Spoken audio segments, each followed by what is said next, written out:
All right, welcome to this Group 1's final presentation, everybody. Let's get right into it. Okay, so we're going to start out with the requirements and objectives. The requirements and objectives, as everyone here knows, was to build a remote-controlled airplane, complete 3 laps around a track, and land. The aircraft had to be within a bounding box and had a max weight of 55 pounds. Which is pretty heavy, and the aircraft had to have been electric with an off-the-shelf battery and motor. So this group wanted to make a trainer-based RC aircraft, and the design revolved around 3 main factors, which was reliable. We wanted it to complete the mission profile with little experience from the pilot. We wanted it to be strong and stiff, survive possible hard loading cases, which was a crash, so that we could bring it back up in the case of flying again for a trainer. And we wanted it to be responsive to pilot input and provide adequate roll, pitch, and yaw without being overly responsive to the point where you needed more of an experienced pilot. So this is just a typical thrust to weight ratio for different models. As you can see, I highlighted this one had a weight of 12 pounds and a thrust of 9.4, which has an asterisk because it's dependent on altitude and stuff. But that provided a thrust weight of 0.74, and we were targeting a thrust weight of around 0.55 to 0.75, which is between a trainer model and a sport flyer. And we ended up getting around 0.66 for the second test flight and around 0.72 for the first. So now I'm just going to go through a couple views. This is the top-down view of the plane. As you can see, the main wings were NACA 4412 airfoils. The CG location is around 6 inches from the leading edge of the taper. And you can see it's a 66-inch span with an 8-inch tip and 15-inch root, and then a 25.5-inch span for the tail with a 3-inch tip on the tail. We had to extend that at the end, so we used some flat plates that we bonded on, but that will be at the end. This is a side view. We have the max length of the aircraft, which was 53 3/4 of an inch long, with the counterweight. The NACA 0012 airfoils were for the rudder and the elevator. And those are the dimensions of the rudder. It's pretty big, but it provided adequate directional stability. And then we had the aluminum landing gear. And this for banana for scale. But yeah, this is just the ISO view. Okay, so the way this is going to work, just a little overview. We have sections, and on the bottom, you're going to see the line. Each time we go into a new section, that number will be highlighted. So we're going to start with a weight breakdown, then we're going to move to the wing design and structure, then we're going to move to the tail design and structure, fuselage design and structure, propulsion system, the stability analysis, and the flight test and repairs. So here's a weight breakdown for what our plane ended up with. We were targeting a weight at the beginning initially of 8 pounds. So you can see our main wing ended up weighing 2.5 pounds, tail 0.24, 0.26 for the vertical tail, 2.65 for the fuselage, 0.48 for the landing gear, battery weighed 1.2, motor and propeller made 0.44, and adhesives totaled 0.27, which totals a grand total of 8.13 pounds. And this is what we tested for our first test flight. However, due to inaccurate CG placement, we did have to add a 1.9 pound counterweight to the beginning, to the nose of the vehicle. Here's just some pictures of the weights and of each of the components of our plane. More pictures. And then this is the fuselage mold before it was laid up. So now into material selection. We utilized carbon fiber throughout the plane. This was to improve the structural stability of the plane itself, which we realized that carbon fiber would be able to provide enough stiffness to minimize the damage to the aircraft in case of a crash and impact load, while also having a stiffer body / wing and control surfaces to allow for better airplane response as well. Some more composite justification. So the wings utilize a carbon wrapped around a high density foam core, and the fuselage uses a single carbon skin wrapped around a PLA mold. So for the wings, we used a layup schedule of 2x0 biaxial, which is essentially 2 plies of biaxial with one of the fibers going forward towards the plane and one running along the length of the wing. And then we use, like I said, a single ply for the fuselage. The carbon would be able to react the impact loads of a crash scenario, putting the failure points at the joints and bonds in order to reduce the time, in order to repair the plane and the cost to repair the plane as well. And as you can see, this is a specific strength for specific modulus graph. And as you can see, the composites have the highest specific strength per specific modulus compared to things like foam, which we use for core, and polymers like PLA that we use for core for the fuselage as well, which means that the carbon wrapped around each of these cores would be able to stiffen them for a compressive loading scenario, which carbon does not react well. Yeah, so in choosing an airfoil for the wings, first thing we wanted to do is we wanted to stick to a standard commonly used airfoil. And we went specifically with the NACA 4412 because of the higher camber it has than say a symmetrical airfoil, and which allows us to generate we'll have a higher lift coefficient at lower angles of attack. So we have a 2-degree incidence angle. So when we're flying at straight and level flight, we can generate a lift coefficient around 0.6, 0.7. So then we can reduce the wing area in order to generate sufficient lift. And then the NACA 4412 also has a lower stall velocity and lower critical angle attack, which allows for more sufficient pilot control.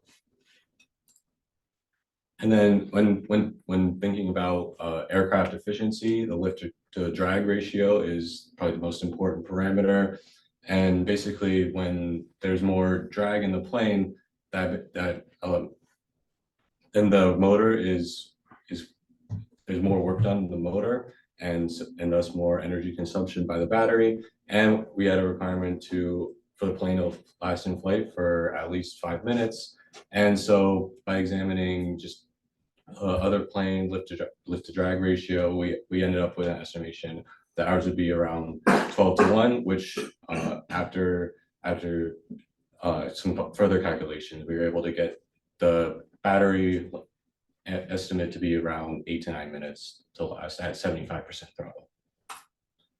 And then for the wing geometry, we wanted to first have the planform area be low. And then for the wing geometry, we wanted first the planform area to be large enough to generate enough lift for the plane to take off and then also be in straight and level flight.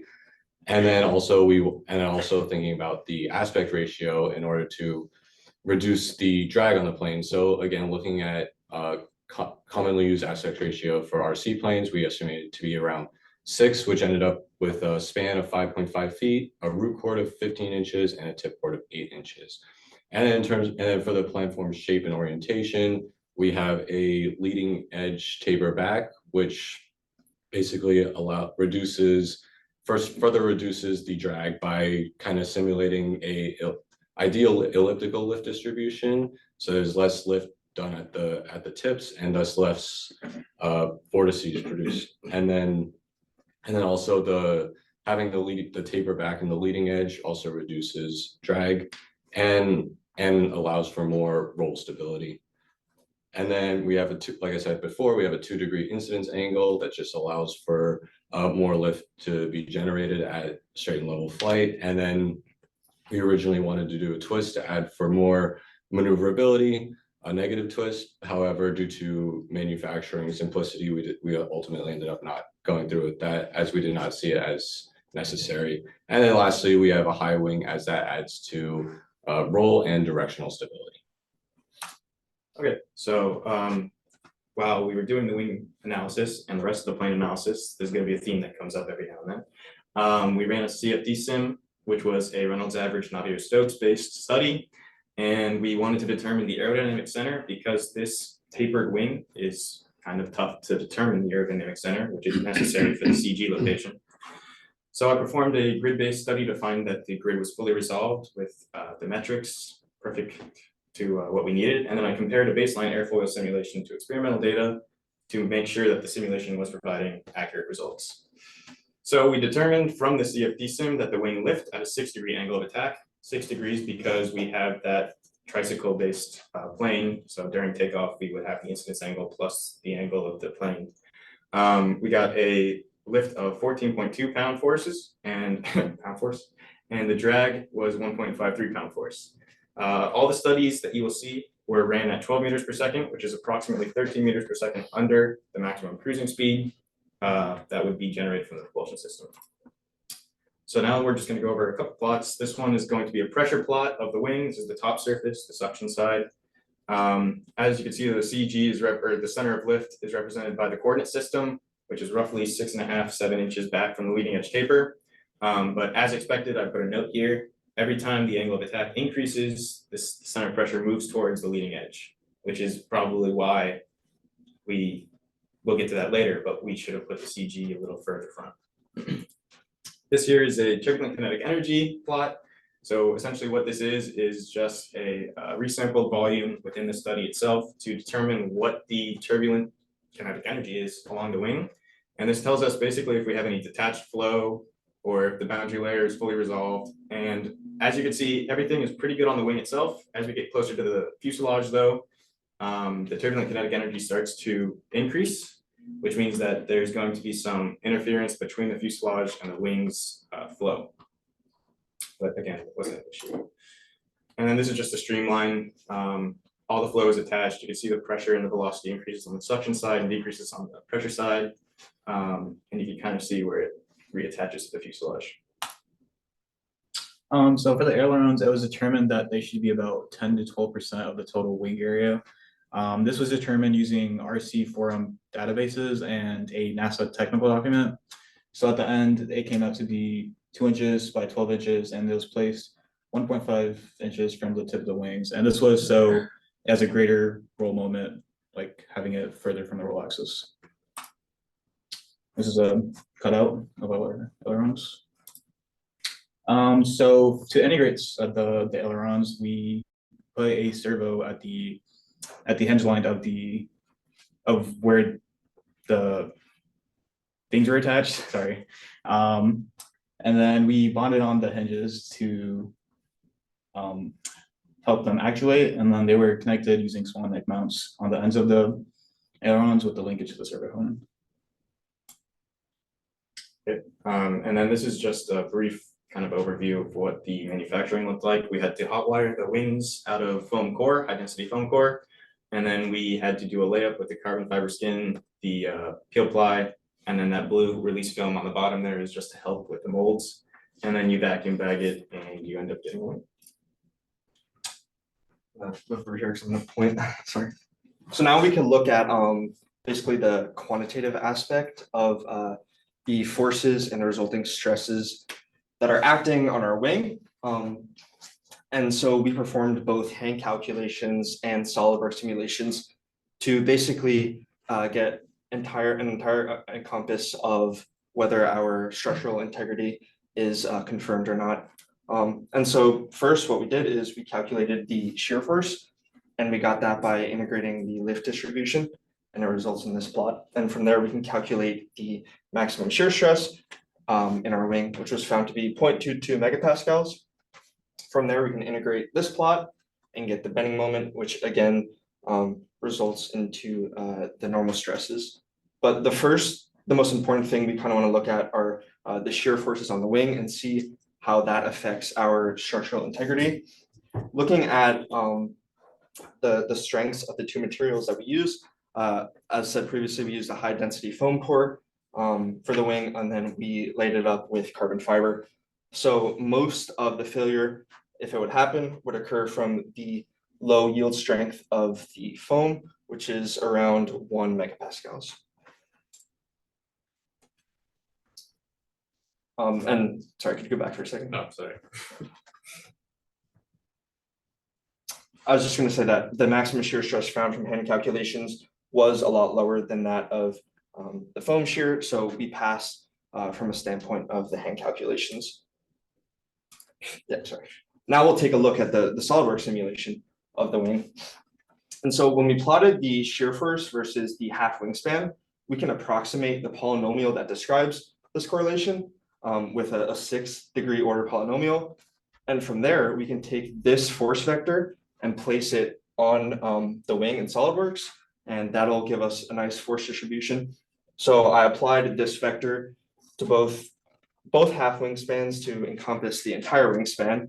And this allows us to generate that non-uniform stress simulation. And in the next slide, we'll see the results of this. So as I said before, the yield strength of the high density foam core was around, this picture got moved, but it was around up here, around right there, of 1.03 megapascals. And so the way that I set up the simulation was I first assigned the high density foam core mechanical properties to the wing. Within the simulation itself, added a composite shell, and this composite shell was that 12 thou thick carbon fiber that was discussed when we did the layout of the manufacturing. From there, I included the mechanical properties of the carbon fiber, and then after that, since the force vector was applied, we could simulate it to get a very rough estimation of the shear stresses that we're seeing on the wing. And this is the result of the stress and deformation on the wing after that force vector was applied. The maximum shear stress from the simulation was around 0.5 megapascals. And as said before, the yield strength of the foam was around 1 megapascals. So this produces a factor of safety of around 2 for the shear on the wings. If we look at the deformation, the maximum displacement seen was at the very tip of the wing, and that's only around 11 thou during this maximum shear case. As we can see, also most of the pressure does occur in the back of the wing, which was certified by the CFD analysis as well. Okay, so now we're gonna move on to our tail. All right, so now for the tail configuration. As we said in the parameters, we needed something that was going to give an adequate amount of roll and pitch and yaw, but not too much, so an inexperienced pilot could be able to make do with it. And we also wanted something that was very easy to manufacture, and that gave good stability. So next slide. We went with a conventional tail design. As you can see, is a picture of our foam mold before doing the carbon fiber layup. And now moving on to the location. You go to the next one. Sorry. We went with 0.7 meters behind the center of gravity. And this was a result of our pitch moment balance calculation. And this term, the 0.0098, it's a term from the air pressure and air speed in our calculations, but we decided to neglect it because it's very small. And we thought the battery location or shifting it was going to be enough to make a difference in the CG. Fortunately, we were wrong, and you'll see in the 7th part of our presentation how we had to put the counterweight at the nose. So for the dimensions, because of our calculations, we determined the sizing of the horizontal tail with a 5-inch root cord, a 3-inch tip cord, and a 25.5-inch span. For the vertical tail, 9-inch root cord, half of that tip cord, and a 13.5-inch span. So to determine the sizing of the control surfaces for both the vertical and horizontal tail, we utilize there are 2 methods utilized. The first method utilized a NASA technical document, and the second method utilized several databases of RC aircraft and typical sizing guidelines for those aircraft. In the NASA technical document, it walks you through how to calculate the horizontal and vertical tail sizing using aerodynamic and stability theory to achieve a rotational velocity, sorry. Now for the method using the database, basically it uses a variety of common performance parameters based on different surface area sizing of control surfaces for both the horizontal and vertical tail. And then based on that and the NASA document, we determined that the surface area of the elevator should be 15 to 25% of the horizontal tail area, and the surface area of the rudder should be 15 to 25% also of the vertical tail area. And then this is just a little table just to compare the values for using NASA calculations, the RC form, and then also a third column with our factor of safety. And then, so the picture on the left shows the ailerons elevators and rudder all cut out of the wings and then the both tails. And then the picture on the right shows that shows the control surfaces all implemented and installed, including the aileron, but you don't see the other one, but they're all there. Okay, and then the CFD for the tail produced a lift at 6-degree angle of attack of 0.27 pounds and a drag of 0.08, so pretty negligible. And the side force and drag from the rudder was also pretty negligible. Most of the values coming from that came from the turbulence and the weight coming off of the fuselage and the downwash from the wings. Again, the velocity was around 13 meters per second, and there were no control surface deflection for these simulations. So this is the pressure plot of the tail and the rudder, or just the vertical and horizontal tails. As you can see, because they're small for the horizontal tail, the pressure was there, so it was producing some lift, but it wasn't as good, as crazy as the main wing, which is desired. And then this is a wall shear stress plot, which is simply, it tells you the wall shear stress on the wings. And the most important part of this simulation is to ensure that the flow is attached. So all of the lines in there, you can see they're all attached, which is good, means we don't have any separation. And then this is the full CFD of the plane with the streamlines going around the wings and interacting with the tail. It's kind of a cool thing to watch. And this is the actual manufacturing of the tail. So as you can see, we used Hysol 9430, which was a 2-part adhesive, and we essentially bonded the tail on through a slot in the fuselage, the rear fuselage, and we bonded the rudder on to the same slot. So for the fuselage design, as Gage went over beforehand, it was first composed of 7 sections of PLA shells that would make up the inner core. Then those shells were all wrapped up in carbon fiber to stiffen up the fuselage. Now, the design of itself was it was designed in mind to support all of our electronics, so that we have a little tray here for that to support our battery, motors, servos, and also it allowed us to we designed it to allow our to route our wires not only through the fuselage but throughout the whole plane to get to all of our control surfaces as well. As I said before, we use carbon fiber to reinforce the PLA to stiffen up the fuselage, and the largest diameter of the fuselage was around 6 inches, and with a taper starting from the nose all the way to the beginning of the tail section. So for the landing gear, so for our front main landing gear, we went with a design using aluminum 5052, which is easy to manufacture, easy to obtain, and it's also strong as well. This design allows us to, or the struts in this design allow us to keep the nose elevated, reducing the chances of a prop strike. And also that the main landing gear is also the primary absorber of landing impact. So we wanted to make sure that the deflection wasn't enough to where the propeller would strike the ground upon impact. Then implemented into the design also was a gusset also made out of aluminum 5052. This was to increase the stiffness as well and to reduce the deflection. On the main landing gear, 3-inch rubber tires, smooth rubber Dubro tires were used. Now we use rubber instead of foam because we think that the rubber will absorb the impact more and help reduce the deflection even more as well. For the rear landing gear, we went with a pre-made or pre-assembled carbon fiber tail wheel assembly, and that also had a 1.5 rubber tire. The reason why we went with the pre-assembled one, it was just easier to install. And yeah, next slide, sorry.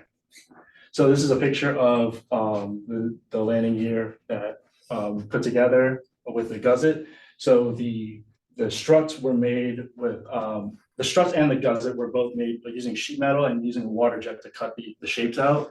Then we used then we bent or we fitted the curve of the top of the struts to fit the fuselage, and then we welded in this gusset to increase the stiffness as well. That was for our second iteration. Then the third iteration, we ended up snipping this link right here, and that would increase the flexion. It would allow both legs to independently flex. So that way, if one leg flexes, it doesn't flex the other leg as well, or moving the whole plane around. And that also reduces the deflection as well. And then these are just calculations to go through the deflection. So it was assumed that the landing gear would act as the leaf springs would act as a cantilever beam. The landing gear had a thickness of 0.065 inches, a leg length, which is from the center line of the fuselage all the way to the outside of the wheel. That had 7.93 inches, and the total height of the landing gear was 4.67. So the maximum deflection for a cantilever beam is defined is here, where P is the load, L is the leg length, E is the modulus of elasticity of aluminum 5052, and I total is the total moment of inertia, which includes the struts and also the gusset. So for the load, we'll start off with it was assumed that the wheels would land simultaneously, and that means that the load would be distributed evenly between the two wheels. So doing that, we also assume, a landing impact of 2 Gs. So once you calculate that, you get to 8 pounds as a load. The total moment of inertia was around 0.0035 inches to the 4th power, and then our calculated deflection was 0.03725 inches. In addition to the deflection, we also calculated the reaction loads. Now, we calculated the static reaction load. So for that case, the plane is not moving, so velocity is 0, and there is no thrust because the velocity is 0. So with that, we were able to find that the tail reaction was around 3.105 pounds, and the main gear or the front landing gear reaction load was 5.025 pounds. All right. So for the power to weight ratio, we want the plane to fly, and we have a motor which has 830 watts of power from the manufacturing spec sheet, and we are not always going to have 100% throttle, so we are assuming 60 to 75% throttle. That gives us about 500 to 620 watts to work with. Our initial estimate was 8 pounds. So to fly about 8 pounds, we were a little higher power to weight ratio, but we decided we didn't want to change the motor. So to fly about 10 pounds, we divide the wattage by the weight in kgs to get 110 to 137. Figure on the right shows a trainer plane usually has a power to weight ratio less than 100, and aerobatic planes, or like really sporty planes, have greater than 200. So we were somewhere in the range between those two, which, as Cam said, was something we wanted to be in. For the motor selection, we wanted something that's cheap, something that has enough wattage, and something that has been tested by other pilots in the community. So we ended up using the Tempest 2820 840 kV brushless motor, and worked well for us. I'll go to the next slide. So the propeller specifications, we initially had a 2-prop design, the APC 11x8E, which was made of carbon fiber. And after our first test flight, as Nick will talk about, there was a small dent, so we decided to use a new prop, and we went with the 3-blade 11x7.4, which gives us more thrust. And as Nick will talk about, we used dynamometer to measure how much thrust was generated, and it was a lot more than the initial one, so it helps us. So we ended up going with the tail dragger configuration, and there's 2 main reasons for that. The propeller ground clearance, and then we wanted a shorter takeoff distance to meet the requirement of 40 feet for a takeoff.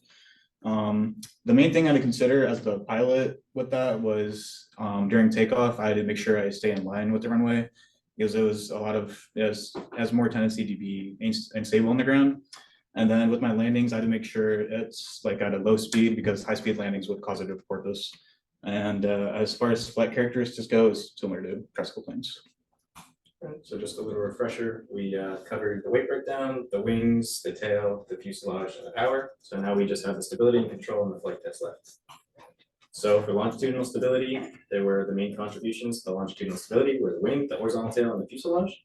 All of these provided all of these combined provided a CM alpha, which was desired and produced a nose down response to any kind of disturbance in alpha, which gave us ample stability and responsiveness. And this was after the CG was moved with the current configuration. And then for the directional stability, main contributions again were the wings, tail, fuselage, and the propeller this time, although the propeller wasn't really providing that much. So the total yaw moment was also positive, which means there was directional stability with a change in beta. See you writing down. And for lateral stability, CL beta was less than 0, which provided static stability. Again, it was main contributions from the aspect ratio of the main wings, the tips, the wings, the horizontal tail, and the vertical tail. All of these were calculated at a desired angle of attack of 5 degrees. And essentially, any kind of roll moment would be balanced out. For the dynamic stability, we did a MATLAB simulation, or not simulation, but implementation of the state space given in the lecture notes. And we calculated the eigenvalues for the A matrix in order to determine if our aircraft was dynamically stable. The initial calculation did have some positive eigenvalues, indicating that we would have some short period dynamic instability. So by adjusting the pitch moment, we could actually drop the eigenvalues to all negative and increase our dynamic stability. And the way we implemented this is with our CG changes. Now we're going to our testing. The first test, we had a very high crosswind, 12 to 15 miles per hour. And when we initially took off in this crosswind, the plane pitched up very quickly, which caused a immediate stall, and then the plane was grabbed by that 12 to 15 mile per hour crosswind and basically tossed off the runway. And it nosedived pretty much onto the left landing gear. This caused the left landing gear to be bent, and because the gussets were connected, it also bent the right landing gear, which actually did not even was not impacted, which is part of the reason why we cut that gusset in order to increase that deflection and allow the landing gear to absorb that shock better. It also ended up puncturing the fuselage at the seam where the PLA matches up between the 7 segments, which is expected as that is the weakest point of the fuselage. We also had the elevator servos internally fail because they were plastic gears. And due to the very high amount of control we would needed to implement in order to resist the initial pitch. So the modifications we made in order to fix all of the issues we saw is we first added the 1.9 pound counterweight to the nose of the plane. This is the first change that we thought about because we the main problem we assumed was that the CG was in the wrong location. So adding that 1.9 pound counterweight places the CG a 1/4 inch behind the core cord of the main wing, which is about 4 inches from the front edge of the wing. Combining that with our batter replacement, we were able to put our CG anywhere between 4 to 5 and some change inches behind the leading edge, which is a good inch and a half in front of the expected center of lift. We also replaced all of the 9 gram servos with 17 gram servos, with the elevator servos being metal gears. This increases the stiffness in our control. And we also installed bonded hinges onto the control surfaces. Initially, we had just rods going through the pink foam, but we noticed that over time, the pink foam was degrading and the control surfaces were starting to become extremely shaky. So the addition of those new hinges significantly increased the stiffness under load of our control surfaces. We also reinforced the landing gear by adding some sheet metal to the actual parts of the wheels attached to, since that was very thin and not supported by the gusset. And we also changed to that 3-blade propeller, which increases our thrust from 6.9 to 7.1 as based by our static load test that we did. That is aligned with expectations because the theoretical calculation predicted 7.8 pounds of thrust for that propeller and motor combination. However, that does not account for any friction and any deformation in the wheels during the static thrust test. We also added a flat plate to the end of the elevator to increase our pitch control, which came in a significant help during the second test flight because our CG was still not quite in the right spot and was able to be trimmed out because of that elevator control. So for our second test, we had a much more successful flight. It lasted in the air for about 2 minutes and 45 seconds. immediately after taking off, it was definitely still a little tail heavy, but we were able to trim that out and it was basically fine to fly. Ultimately, it ended up crashing when we tried to simulate a stall.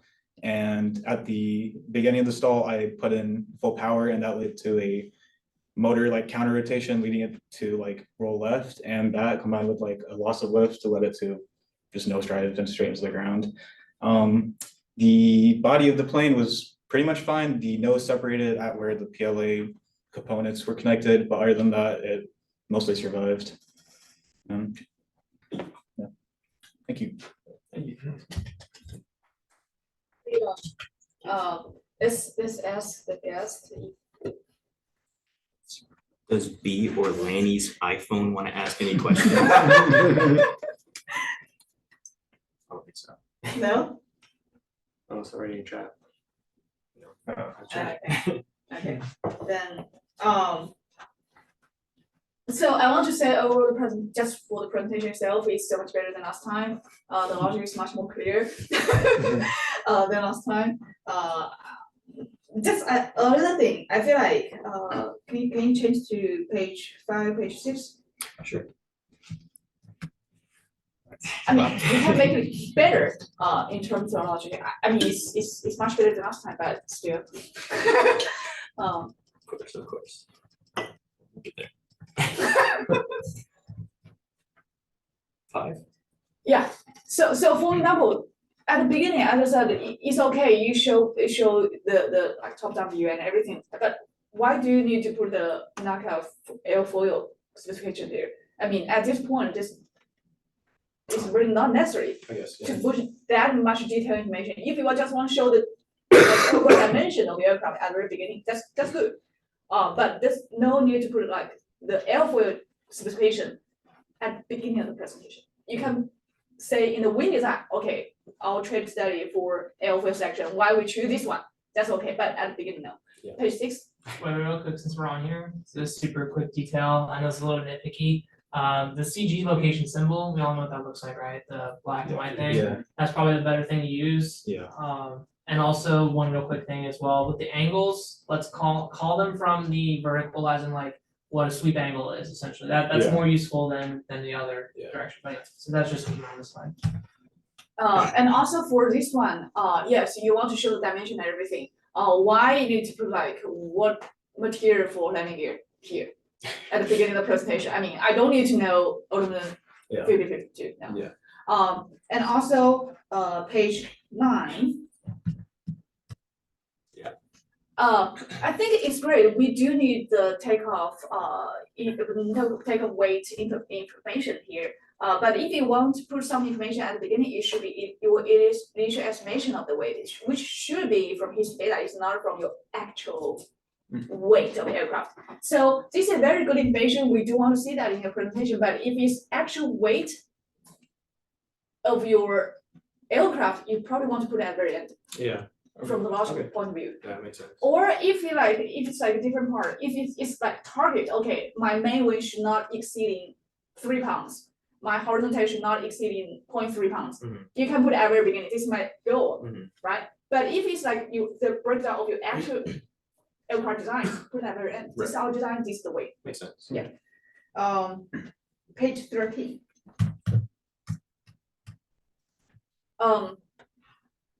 I'm not saying you're wrong or anything, I'm just curious. Provide enough stiffness to minimize damage. I would say strength is directly related to minimize damage. Why stiffness is directly related to minimize damage?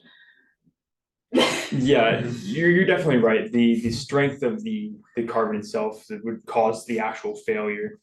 Yeah, We said stiffness because just saying that the carbon is able to react to the loads better without deflection is the reason the idea behind putting stiffness there. But you're totally right that like strength is what actually defines a failure. yes, and also one thing, I'm not expert, but I'm just curious, pure curious.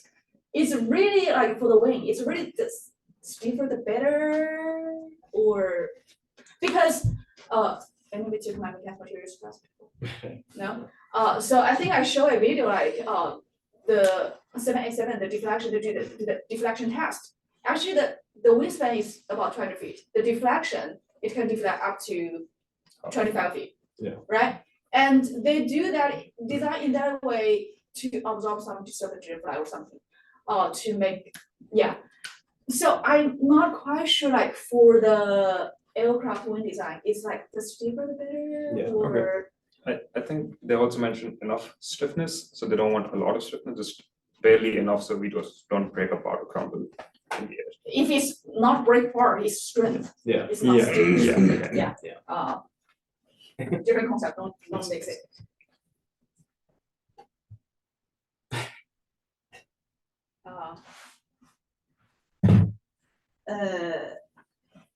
Page 15. So here when you talk about, it's great that you show this one, when you talk about you choose the carbon fiber material because it's specific modulus and specific strength is the best.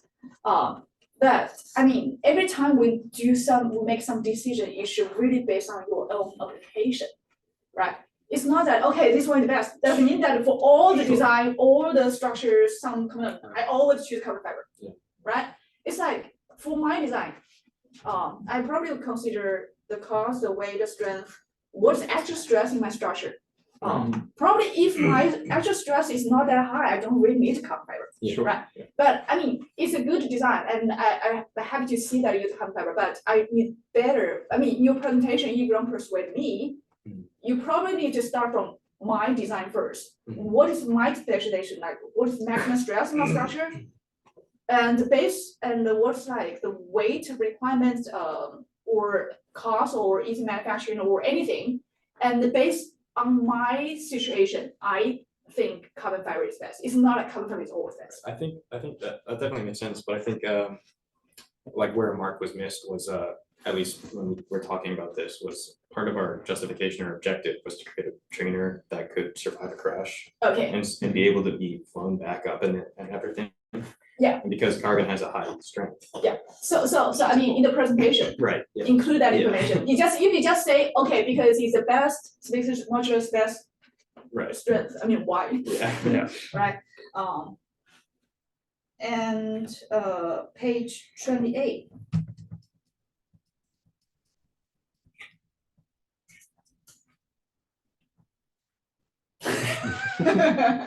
Don't get scared. Nah, you're good. SolidWorks. Yes. I don't like SolidWorks for stress analysis. If you really want to do stress analysis, probably you want to do the FEA, right? Right, yeah. Use some professional FEA software. Mhm. SolidWorks is really not like the main purpose of using SolidWorks is not for stress analysis. Mhm. So yeah, and I think where is the hand calculation? Is hand calculation before? Yeah. It's fine. Yeah, page 30. One thing is the sigma digits here, 0.5359, I mean, it's really necessary, I don't know. You can tell me 0.5 or 0.54. And also I think it's the same thing as I commented, the wings only displays 0.11 inch. I mean, it's really the minimum, the better, or there's like 3 point, like some range should be, yeah. So do some research. I'm not expert, so I don't know if it's really like, I'm making 0 displacement is the best. Yeah. 35. Too tiny. The things that cannot really confuse me. Yeah. You can just remove it if, Yeah. and 46, 46. yes.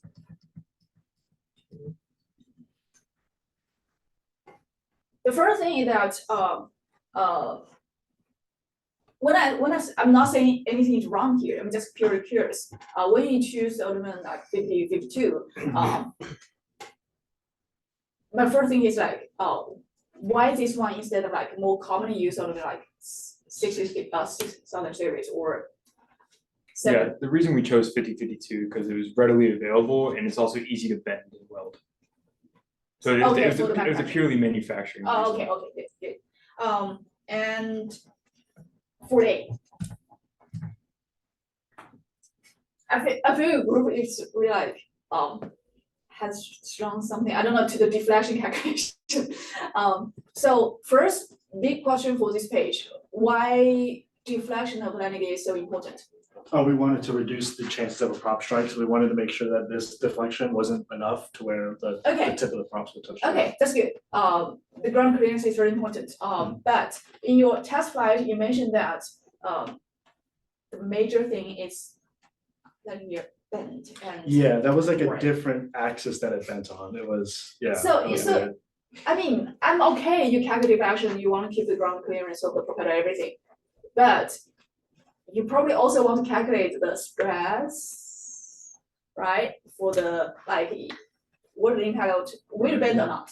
You do some calculation first. Mhm. And then for this calculation itself, the deflection, PL, the equation, the Dmax equation itself is for cantilever. Correct. So it's in this way, clamp on one side and you have cantilever. Why your situation can be, Why Simulate. do we assume it's a cantilever? Yeah. Oh, well, we assume that it would basically like land the two wheels would land simultaneously, and the force would act right here. And then technically it would be distributed to the wheels both ways, so we assume that this is the fixed side of the cantilever beam, and this is the force. Acting that way. Essentially assuming that the fuselage here is infinitely rigid. Yeah, so actually, what you said is like, the central part is the boundary condition and the force is applied at the wheel. So that's the loading condition, Mhm. or force applied for it. I'm just, the one thing I'm concerned is that, can we really use this exact equation when it's shaped like this? yeah, Because It's the a- equation is really for, yeah, it's like really just an approximation, honestly. yeah, The- The way to go about it would be to angle the force, Right. right? So like instead of having a force like straight up like this, if we had broken that down Yes. into the force directions, it would, yes, the right now, equation would. your equation, just assume that for that Right. cross section, you have a beam like Right. this, but actually your beam is, Ben, right, so do some research. right. And also for the moment inertia, you Mhm. add these two together, is okay, just add together. Well, I just assumed that like this was like the cantilever, like this is the moment of inertia for like a cantilever beam or like a rectangular, like a thin rectangular plate. And then basically like the design of the gusset would just be kind of like, it would just be widening or thickening this area. So which would increase the. What, Like this distance, so like it would get attached, the gusset would get attached right here, so the leg width or the leg thickness would be technically increased like that. then you cannot use that equation. Do you know in what situation you can add these two moment inertia together? If they're about the same centroid. Yeah, the neutral surface overlap. We did the analysis and calculating the moment of inertia, assuming the same centroid. It just wasn't established here. We used. By the way he explained, I Yes, don't yeah. think we can use this equation, so explain more clearly in the report.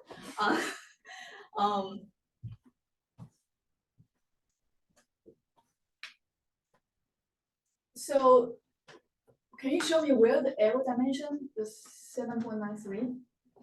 Well, so this picture is like from the textbook, the Goodmanson textbook, so this 44 is not like, that's not, but it would be this Okay. 44.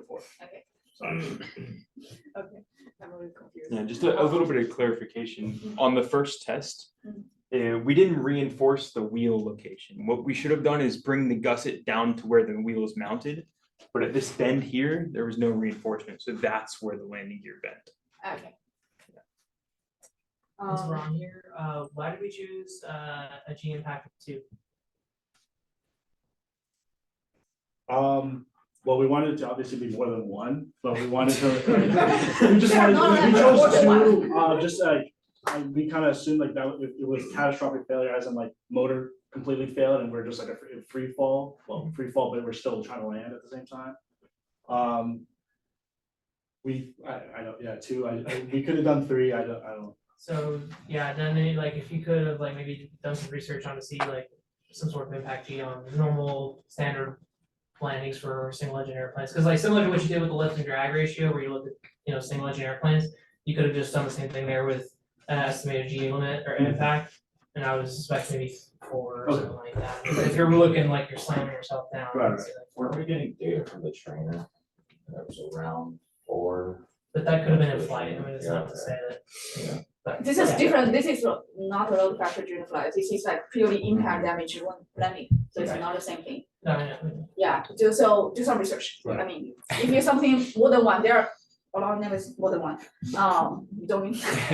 That's not a good explanation, page 49. I don't see the point of having this, so. I said that to myself too, but I just wanted to include it just to like kind of like characterize our landing gear even more. This would be more specifically on like the placement, the location. Okay, so With respect to the CG, sorry. So my point is that for structural analysis, calculated force is not on the goal. Right?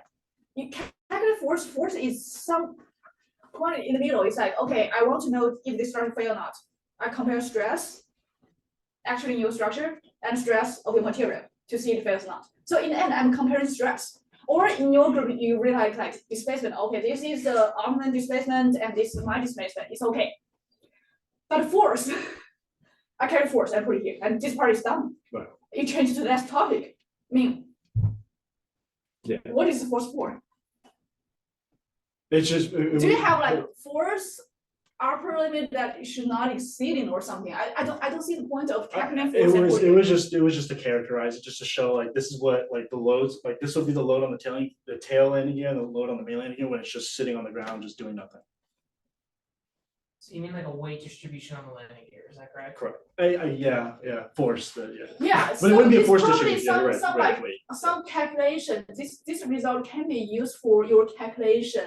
Let's say if you want to calculate the stress Yeah. of generating landing gear to prevent the bend during the landing. This can be the initial stage of the calculation. I can apply this to something. Yeah, yes, but you just put it here and then the next slide you just change Yeah, the yeah, next yeah. topic, right? I understand. Right. Why give it the force? I understand. Maybe. So I think it's similar as. So you have the power motor here. Yeah. And you have the 60 to 75% throttle, and then you 830 times this 60 to 75%, and you have.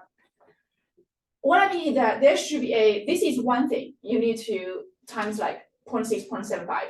But another thing that the power motor is not equal to the power can actually generate from a propulsion system. Right. There should be efficiency there. Yeah. So in addition to this 0.6, 0.75, there should be another something like 0.7, 0.8, I don't know. Do your own research, like based on design. What's the efficiency between the power can generate by a motor and actual power generated by a propulsion system? So I will say we did all these calculations, and then we actually did, like he said, and Nick said, like a hand test with a spring scale. Yeah. At full throttle to see what the actual thrust would be. And then we did a thrust to weight ratio, like experimentally. Yeah. And like Nick said, it was less. of course, it's not 100%. But it was pretty close. So it was good for an initial estimation, I think. But yeah, we definitely should have clarified.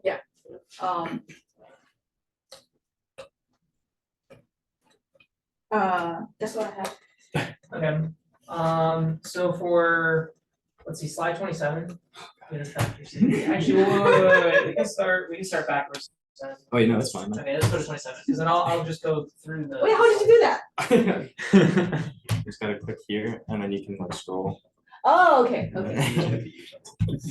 Okay, so one thing, you mentioned factor safety as 1.5, is that your G loading? That is just a kind of a required factor of safety that I came up with to then do the margin of safety calculations. So Okay, it's not the actual So I factor. guess the question is, in what loading condition? This would be just with the lift under the wing. So this is steady level flight? Yes. So we're not What load accounting factor do for you like use in calculation? I think The loading factor? So like we're like a 4 or 5G turn, Oh, are you guys Yeah. accounting for any of that? The end, I don't think so. in the not equation. in this one. Okay, that would be a good thing to look into, just to further prove Yeah. that your design is okay. Let's see, okay, this was a little bit on the, on like, kind of like the structure of the presentation, I liked it overall. There was just one little thing that, basically, like, did you guys do the wing analysis after the wing was made? Or did you do it before? Because like, you guys were showing all the wing analysis like after it was made. Oh, And it sounded as if you had made the wing and then did the analysis versus like you had done analysis. I want to make it this way and make it this way first and then do it. So like, I don't know, like I just wasn't sure, like in terms of like timeline on that, it sounds like to me that you guys just did analysis after the fact and it's like, oh, it's good, but you guys did the other way around? Yeah, we did. Okay, yeah, that was the only thing I had about like the structure of the presentation, otherwise I thought it was a good flow. Okay, slide 30. There was a picture of the deflection. Are the wings bending down or are the wings just upside down? Because like, why are the wings bending down versus bending up? I think that was just the way the solid works. Yeah, it was just the way, it was essentially a product of the force vector. The equation that was found from integrating the force. I use a sixth order polynomial Mhm. to find the correlation between shear force and half wingspan.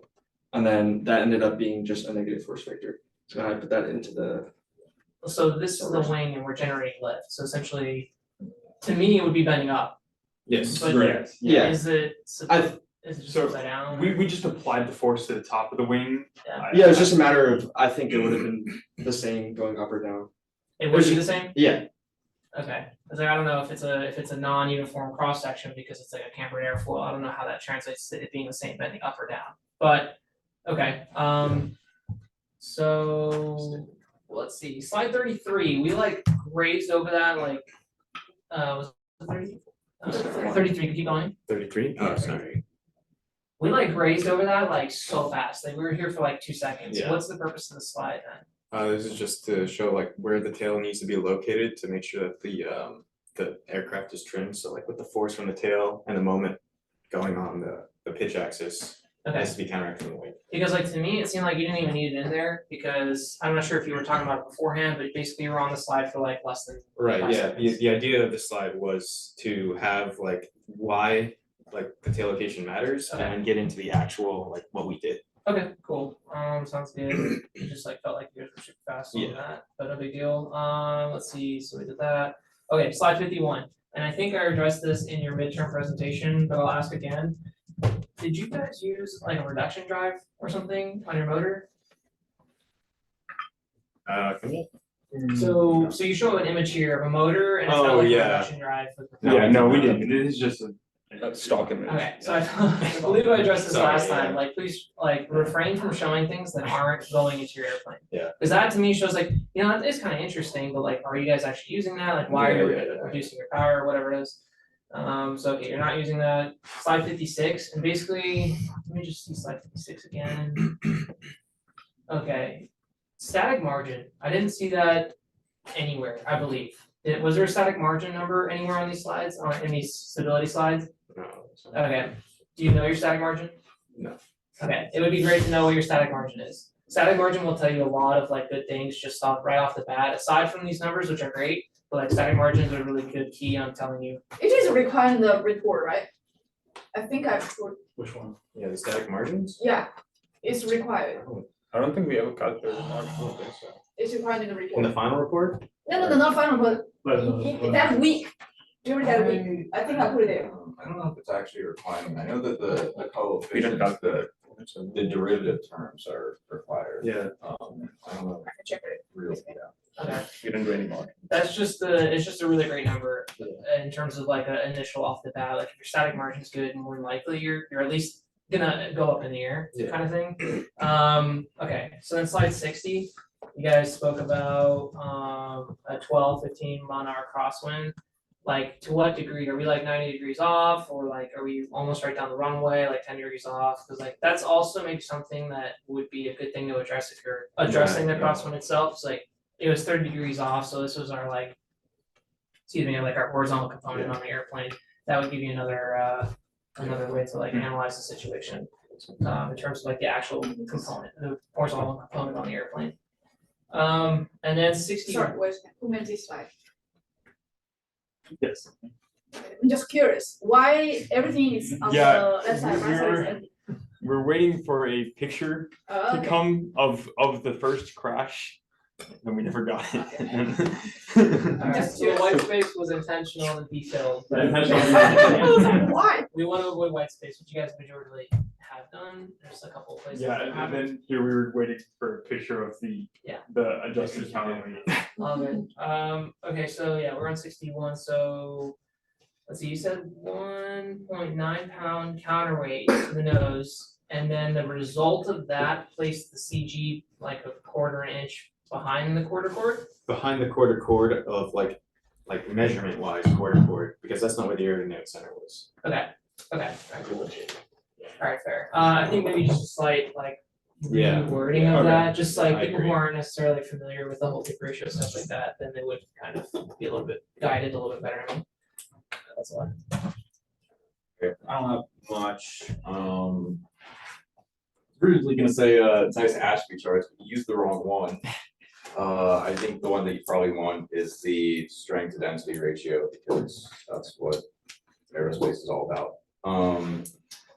Little things, no twist might have ended up helping you at the end, to be honest, in the stall. But I don't think hardware CNC but can do yeah, the twist now. It's, It It could, can't but really, it probably would have broken. That thing was hard to use when I Yeah. used it. To keep it simple. the,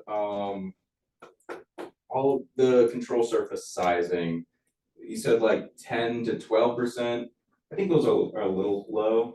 I feel like they're a little on the That's for low the side. ailerons, and then it was 15 to 25 for the rudder Yeah. elevator. Okay, that makes more sense. That's pretty standard, but, yeah, I think, just looking at your, CM alpha term, could probably be a little bit more negative. I agree. Yeah, considering all the CG issues and all of that, I think a bit more CM alpha, a bit more just horizontal stabilizer surface area would probably help out a little bit. Other than that, I think that was it. One more Um, thing. uh, You were about to say something else? yeah. Just one more thing on this slide. I know I said I was done, but like after you had added the weight and everything, this would have been a good time to also address the fact that your static margin changes. And then like, Oh, I know yeah. you can Yeah, change yeah. it with the battery, but then like without the battery or with wherever the initial placement is in the battery, Yeah. this is like where your static margin should Makes be. sense. That would be a good thing, especially since everything kind of changed up. Yeah. But anyway, that was a quick addition. I kind of just wanted to ask, like, okay, I know you all wanted to do like the carbon layup, and carbon experience is great to have. I want to ask, was it worth it in the long run? Absolutely. I think You so. think so? Okay. It's like just What? it fell 100 feet. But, well, the thing is that like, realistically, yeah, once it He crashes, does like. my comfort. Okay, but like, you guys can't really just like put the plane back together in a week, can you? You have to go through the entire. could. layup, right? We could. Okay. It would Prove be, to him. No, you don't need the failure But, mode like- was the nose snapping, and it Yeah. was right at the seam of where the nose was, right. No, and it was, like, I don't actually have any problems with it, I just think that like. At the end of the day, when it crashes, it's still probably gonna break anyway. I just have one thing to say to that. Yeah. Look at the trainer plane. That's and look at true, this that's plane. true, but. You still have to repair both of them. But the impaired time is definitely different. Okay. I don't mean to bring other groups into it. Our plane crashed pretty hard. Yeah, no, I mean, it survived great, like, the strength definitely proved it, really strong plane, it just still broke. Definitely, So yeah. that's the only thing, like, nothing is really gonna survive that kind of crash, No, so. definitely not. The idea was just to bring repair time down. It wasn't to bring it to zero. Yeah. just straight. No, so I don't actually have any problems with it, I'm glad to hear that you guys are still like, you're happy that you went the carbon fiber route, so. One very last thing from me. It would be nice that when you guys introduce the presentation, that you introduce yourselves to. Okay. Just for if you are in person on a larger audience, you get a name to a face type of thing. Check this out. Thank you guys. Yeah, y'all. Thank you. Thank you.